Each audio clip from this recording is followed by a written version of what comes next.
Hello there everyone, nubkeks here, welcome back to Nub Raids, and in today's video we're diving into Nightmare Hydra, and this was the one key team that I ran on week 1 of Hydra. We're doing this little series, kind of just taking the first team I tried that worked for each difficulty. We've already done hard, we've done brutal, now we're on to Nightmare, so if you want to see those lower difficulties, go back, watch those videos. And I think it's been a really fun series because with every single team we get to see stuff that works really well, maybe some off-meta picks too in there, and then we also get to see stuff that doesn't work well and where some of those flaws are. And we've also been trying to do every key as well, pretty much full auto. Now I will say that with this key, you can probably see one of the weaknesses if you look at Head of Wrath. One of the weaknesses with this team already is a lack of block buffs. So as we were getting later on into the key, I left it full auto for like the start of it, and it definitely hurts us, right? But as we got further on into the key, I did take it off auto a few different times, mostly just use Geomancer's A2. It's one of his best abilities which people often forget about, which is a full buff strip. So being able to remove increased attack from Head of Wrath, or reflect damage from Wrath, or reflect damage from Suffering, that's some really good utility. So we did use that a little bit. So that's just something to watch out for when we go later on into the key. But yeah, let's dive in. So this, believe it or not, is actually almost identical to the first team I used to beat Nightmare, Hydra, which was, I think, back in rotation 5 or 6, the first time it came around. The one adaptation I've made is to switch the lead. So when I initially ran this team, we had Geomancer in the lead, who's a very, very good lead option. He does give you a workable aura as well. This time around, we have Husk in the lead, which, as you can see right there with the weak hits that he just did, literally, it has some pros and cons. The benefit of running Husk in the lead is that it makes the team more auto-friendly. It makes it much more auto-friendly because Husk, his big move to spare, it's an AoE hit, so it doesn't really matter what the situation is with the heads, it's going to do the same thing all the time. Whereas with Geomancer, it's about placing those burns. So you're really, and Geomancer's AI, it's okay, but it's not the smartest AI in the world. So he'll like burn decapitated heads, he'll do dumb stuff like that, and it can kind of hurt you. So for the sake of making something a bit more auto-friendly, I think Husk actually works better in the lead. And then of course, since the Hydra nerf, a good while ago now, back in the summer, we can now provoke the Head of Decay. And by putting Husk in the lead, he's often getting turn meter boosts from Shamael, Inquisitor Shamael. It lets him get a lot more opportunities to provoke off on the Head of Decay. So you can see here from the start of the fight, what we've done is we've clicked on Head of Decay, and we basically have not unclicked him. So all of our single target hits are going towards Decay. The main reason being is for that provoke from Husk, right? He is Force Affinity. Head of Decay this rotation is Spirit Affinity. Husk would never attack him of his own volition. We are forcing Husk to A1 that head as much as we can for those extra provokes. It's not perfect. Unfortunately, that's one downside. The Spirit Affinity thing this rotation, he can weak hit, but it's still enough to make it a bit more consistent. It was certainly an interesting experiment, for sure. Definitely for sure. So yeah, that was one interesting thing that is going on there. It's very interesting. Of course, the big downside I think you've seen already is, well, Geomancer, his burn, single target burn. If it comes off cooldown early, because he's got reflex set on, he's just going to reburn that same head because we're clicking on that head, right? So if you were going to manual this, you could be smarter about it and you could be spreading Geomancer's burn around a little bit more, which would be nice. And the big problem is that in terms of block buffs, Lydia is our only source of block buffs. She is the only one. And as you can see, because we're just keeping that click targeted on Head of Decay all the time for the provokes, it means that block buffs is only going on Head of Decay, which is really bad because you really want it, as you can see right here, on Head of Wrath. So once more, if you played this key on manual, or if you were willing to take it off auto a lot more than I was to actually target Lydia's block buffs onto Head of Wrath, it would make things a lot more consistent. So that's definitely one interesting thing about it. The benefit of this, I suppose, is that this is, we've got, well, Krisk has been eaten. You can't see him right now. Krisk is definitely the hard champion to get out of these. Like, for the sake of Nightmare, it is a very budget team for Nightmare Hydra, with the one champion you need being Husk. Not Husk, excuse me. You need all of these champions, really, but they're quite easy to get because they're epics. Lydia is obviously a challenge to get, but she's far into the game.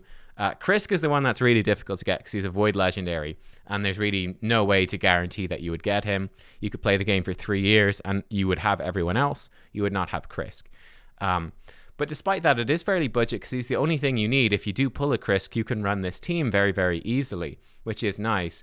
People get upset when you talk about budget teams for Nightmare. It's like, you call this a budget team? How come I can't? But it's not budget for me 6 months into the game. It's like, well, no. I mean, it's budget for the standard of Nightmare Hydra in that sense. And that is how difficult Nightmare Hydra. So you can see right there, we're getting pretty close to actually wiping at that point. This got pretty tight at this point, kind of nasty. You can see Head of Wrath is probably going to die, but just in case he doesn't, I think he actually will get his Wrath hit off on us. No, not quite. We killed him off. We would have survived, but it would have got a little bit tight there. So we did just sort of take it off auto for a second. But yeah, people get upset. Like, this is the hardest boss by far in the game. Like, it's not even funny how much harder this is than anything else in the game.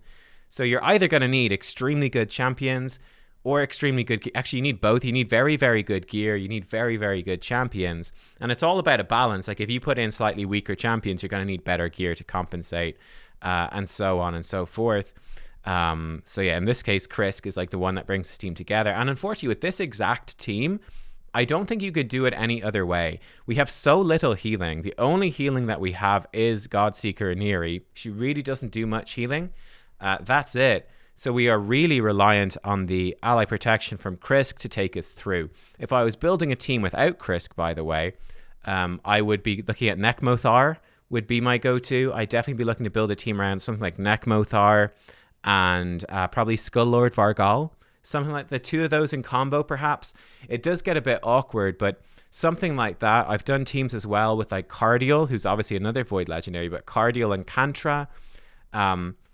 There are other teams that can one-key Nightmare, absolutely. But you kind of need to rebuild those teams from the ground up, right? You definitely need to sort of to rebuild them, to tweak them. But yeah, champions like Cardial, Sifi, Krisk, Nekmothar, these are champions that you can build. Skull-Lord Vargal, you can build teams around them to do Nightmare, but you kind of need to do that. Anyway, with this team, you see how it works. The damage is coming from Husk. Especially when Head of Torment is out there, Husk gets so many turn meter boosts. So providing those provokes AoE nukes. Geomancer does lots of damage and helps the team stay alive. That damage reduction from his passive is huge. And like I said, when you manual him, it gets much better. And he also gives you that ability to come in and to remove the block, the reflect damage stuff as well, which is great. Lydia gives us the decreased defense and weaken. She gives us increased speed as well. That's actually quite nice because we are on, again, pretty much full auto. It means we have to set Krisk to use his provoke on full auto. And that is part of what locks down Head of Decay. That puts increased speed on everyone except for Krisk. And it puts increased defense on Krisk. The nice thing about him in combination with Lydia is that she puts out increased speed as well, which gives that to Krisk. So it means that Krisk is, as you can see right here, several buffs ahead of everyone, right? Because he's going to have the 2 continuous heals from his A2. He's also going to have the increased defense as just a perk. Whereas without Lydia in there, with let's say an Ugo instead, Krisk would be the 2 continuous heals ahead, but he wouldn't have the increased speed, whereas everyone else would. So this just helps him be more consistent as a Mischief tank, which is obviously important because we got no block buffs on Mischief the whole way through. And there's always that as well. This is another danger. It's not a 100% team because there's every single time there is a 3% chance that Mischief is going to steal those buffs no matter what. He's just going to steal them. And you've got really no way to put block buffs on him. We've no hex to target him reliably with Lydia. It's just not possible. So that's really something that you have to watch out for. It's nasty. Godseeker keeps us alive. We do need the revive. And then we've got Inquisitor Shamael. Now, this is sort of the key with Inquisitor Shamael team, and this is, I go back to that idea, the concept of a budget team. And it's very interesting, right? This is very different from the team that I ran on the other rotations. You can check that out as well. Check out my Shamrock videos. So the team I run with Shamrock was very similar to this, but it was, I would say, it's a better team, a more consistent team. But the one problem with the Shamrock team is it's very similar to your typical Duchess team. Shamrock, I actually think in a lot of ways is better than Duchess, or as good as Duchess for Hydra, with the big exception being that he obviously doesn't have perfect veil. So in this rotation, or any rotation where the head of torment is a starting head, that becomes quite difficult. You're just dealing with problems from the start of the run because you've got no real way to get past that true fear. So it's just a hassle, and it's very un-auto friendly. So that's a big problem. So instead, we've got this team, which is a real switch up, bringing in Inquisitor Shamail. And the advantage of Inquisitor is, well, I feel like, again, as that budget option, it's the dice roll. Basically, what you're saying with Inquisitor Shamail is, on rotations that start with Torment for Nightmare, basically you kill the first 4 heads, and then if Torment comes back in one of those first 4, which obviously is not guaranteed, you might need to restart the run, but if he comes back within those first 4 heads, you basically have such a good chance of getting that 1 key. You just need him to respawn once. That's it. The downside is, if he doesn't come back in one of those 4 heads, well, you're in for a tough time. You pretty much at that point, my recommendation would be that you just restart the run, because Inquisitor becomes pretty much a dead spot on your team. He's not adding that much. There's different builds and stuff you can use for Inquisitor as well. You could build him for more damage and stuff like that, which would sort of redeem him. But we're bringing him mostly as a utility pick right here. So it's that gamble, right? Basically, that's what this comp does. It says, okay, if Head of Torment comes back 1 time after we kill the initial set of heads, so long as he comes back, we will basically 1 key the run, is what it says. You can have a bit of, like I said, a bit of randomness, but that for the most part will succeed, which is very, very helpful. So you can see here at the end, we're super close to that 1 key, and it's like, let's just try to lock it in. We try to put block buffs on Mischief, and of course it hits the head that has the poison cloud on it instead. Bit of a bummer, but we're quite lucky that it's actually the head of Blight that ate him. And as you can see here, we've got no way to provoke the head of Decay, so we save Geomancer's burn. So a bit of manual here at the end just to lock it in. This is definitely the weakness of this team, and this is where, a team with Duchess, Krisk, etc., would be stronger and all of the rest. But I just don't have a Duchess. I might actually try my Shamrock variation of this team this week, because it has reset now. I might actually try it out and see how it goes, and see if we get past that randomness of Torment at the start. In that case, you'd be praying that Torment doesn't come back without any way to deal with Torment. That team might work better, I'm not sure, but it's something that's interesting and it's worth trying anyway. But as you can see, we're about to hit the 1 key damage. It's been, there's been a few ups and downs. It's not absolutely perfect, but for the most part, it has been reasonably smooth sailing, I would say, and fairly comfortable 1 key. Again, it's not going to happen every time. You might have to reset maybe 2 or 3 times trying to get, the perfect head respawns. You could have bad RNG where stuff just overlaps badly, or your buffs get stolen, or, something like this. Like if Head of Mischief was to eat somebody at this point with the shield on, you're basically dead, right?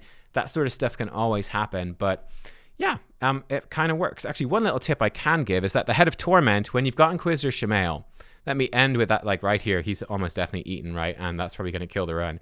One little tip I can give, with Inquisitor Shamail, it is so easy to kill Head of Torment. So you want to target Head of Torment as little as possible.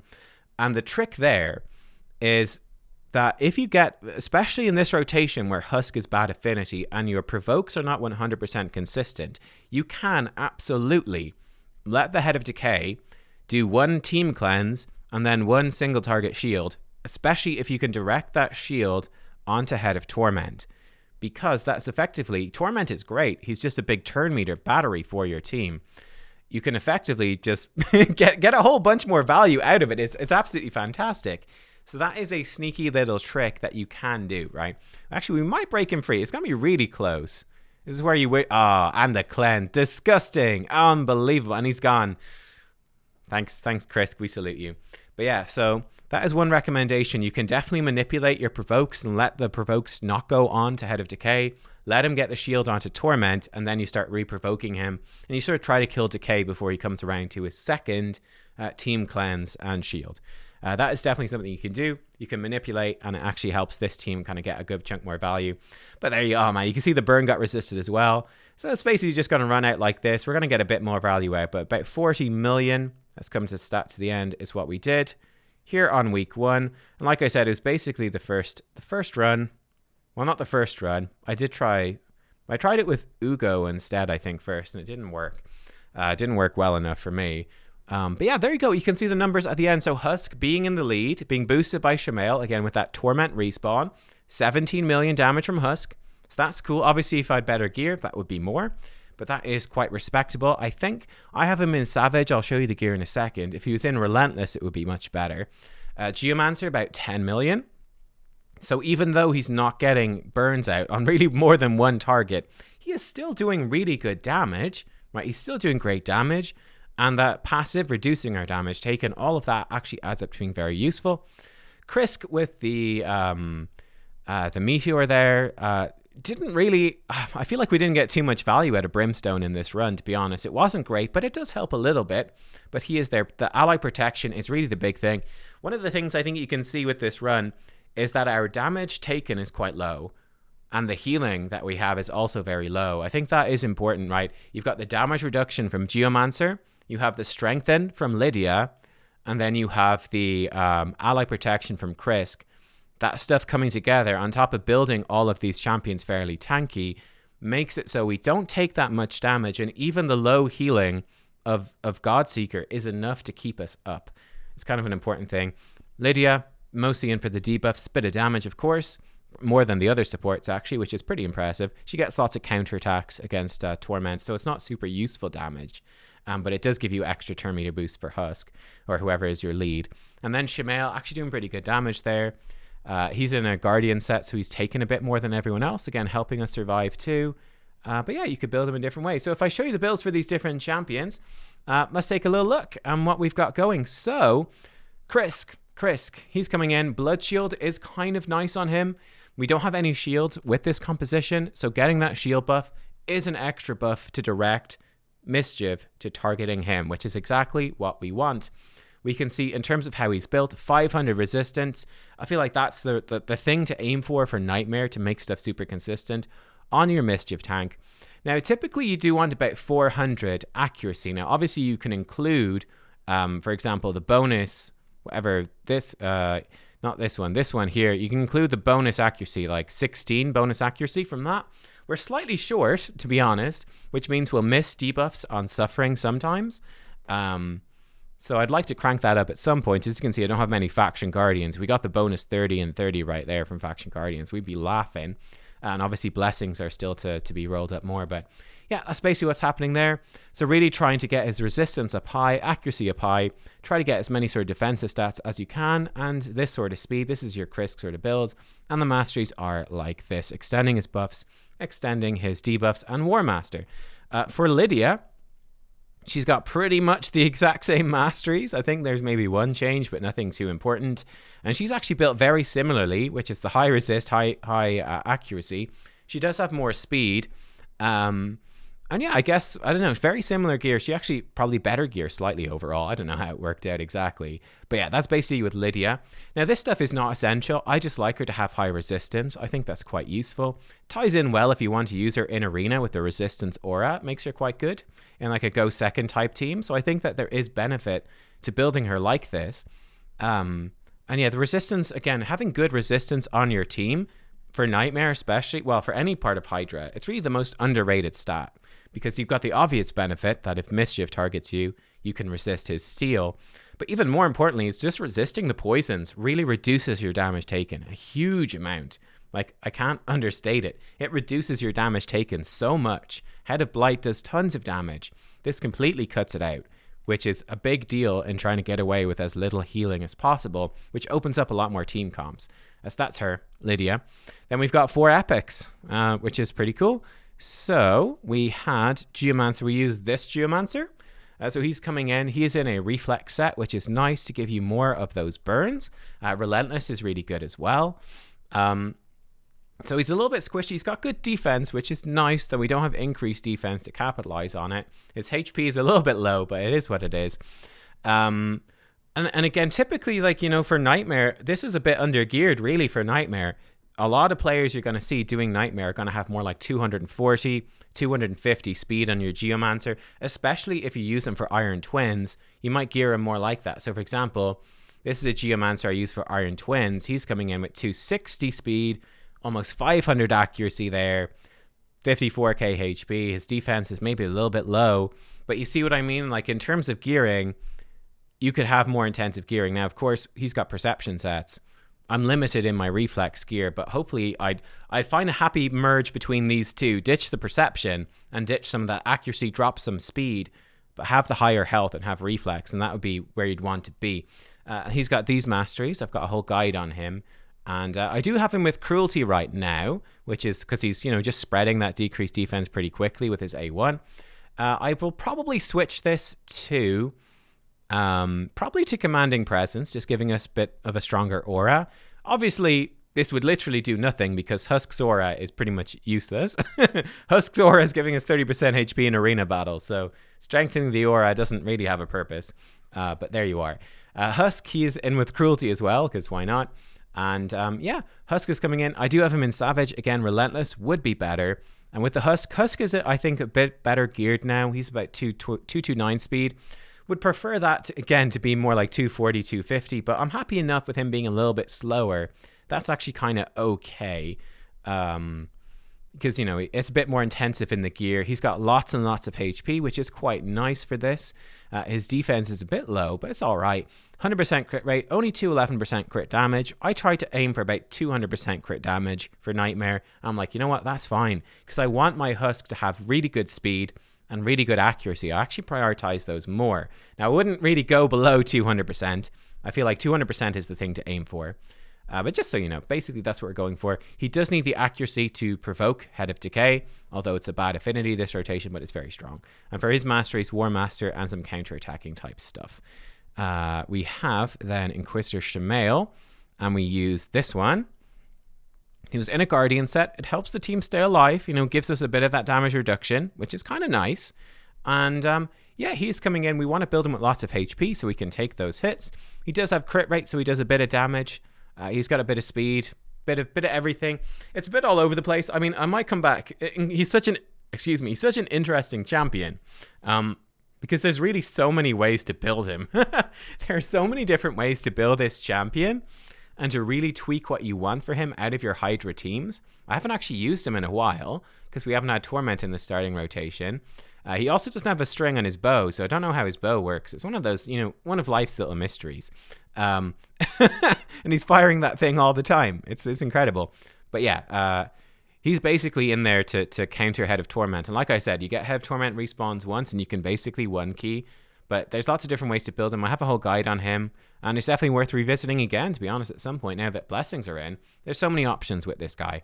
Then finally, Godseeker. She's in regen to try keep her alive. She cannot heal herself with her A1. And the last thing that you want to happen, right, is for her to drop low.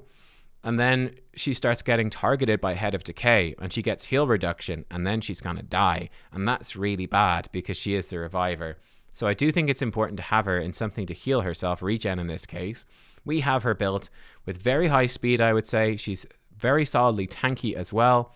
And she has a bit of resistance. This is actually good because if Geomancer gets decreased accuracy out, it's not 100%, but if he does get decreased accuracy out, she can start to resist all this stuff, which again helps her stay alive, helps her, stay free of crowd control and to actually start reviving. So yeah, I re-geared her at some point. I think since the last time I showcased the team, I did re-gear her to be faster. We dropped her crit rate because the damage isn't that important. And we just made her faster and tankier. And I've been very happy with that change. And her masteries are like this. And yeah, again, she'd be another very, very good contender for commanding presence to be good. Health, resistance. That's great. That's exactly what she wants, right? And then some speed at the end. It's great stats for her. But you could, I don't know, there's flexibility there as well. But there you go, guys. That was the team. Not too bad, right? 40 million here. And like I said, it's not a perfect team. Hopefully I made clear some of the weaknesses here. If you do play it on manual, you can do more stuff. Like if you're going to manual, Geomancer in the lead becomes a strong option as well. Yeah, you're going to be better with your block buffs with Lydia. But I think it's certainly an interesting team showing you Shamail at Nightmare level and how effective that can be. Interesting stuff in terms of your lead and the provoke and the turn meter boost. That's pretty cool. The single target block buffs, getting away with it. It's very much a Krisk team, no question about it.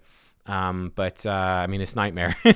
It's Nightmare. There's no team for Nightmare that doesn't have like an S tier legendary in there. It's just the way it is. Guys, thanks for watching. I hope that you enjoyed, and I'll see you next time. Bye bye.